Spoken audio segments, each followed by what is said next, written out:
6 ans après, Baptiste Duluc, nous nous retrouvons sur les lieux. C'est bien ça? Pas grand-chose à changer. Oh, oui, monsieur. Vous reconnaissez bien? Oh, je reconnais très bien, oui. Rien n'a changé, absolument rien. Mais vous, par contre, vous avez beaucoup changé. Que s'est-il passé? Une grande aventure, je crois. J'ai sans doute un peu vieilli depuis 6 ans, vous pensez? Oui. Mais le soir de cette affaire-là, Oui.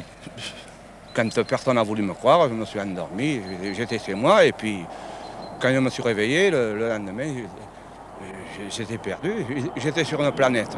Quelle planète et comment? Et comment je me suis retrouvé sur une planète, c'était, d'après ce qu'ils m'ont dit, je me trouvais sur la galaxie 14.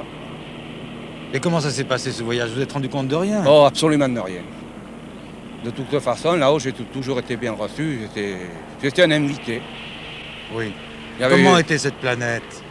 Oh, c'est grand, quoi, ça peut pas... Il n'y a pas la végétation comme ici, là, ça, Oui. c'est pas pareil du tout. C'est des petits arbres grands comme ça, là, c'est pas pareil du tout. Et les habitants de la planète, comment étaient-ils? C'était les mêmes que ceux de la soucoupe volante? Ceux-là, ce couple était quand même un peu plus grand. Oui.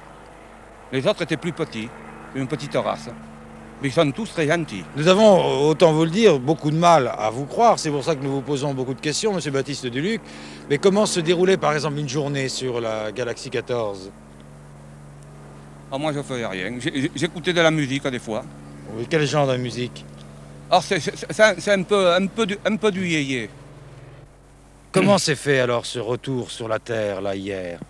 Ah, mais ce retour, paraît-il Enfin, c'est eux qui me l'ont dit avant de partir, qu'ils me descendaient sur la Terre pour que je puisse donner les renseignements. À qui? Eh bien, aux scientifiques du monde, ils m'ont dit.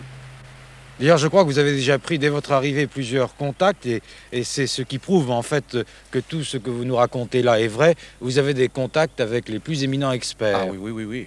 Qui, par exemple? Je dois partir bientôt à New York, et puis après, je dois aller à Cap Kennedy.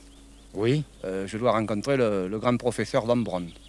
Et bien sûr, les communications que vous devez faire à tous ces savants, pour le moment, sont secrètes. Ah oui, ils m'ont dit de leur dire qu'à eux. C'est ça.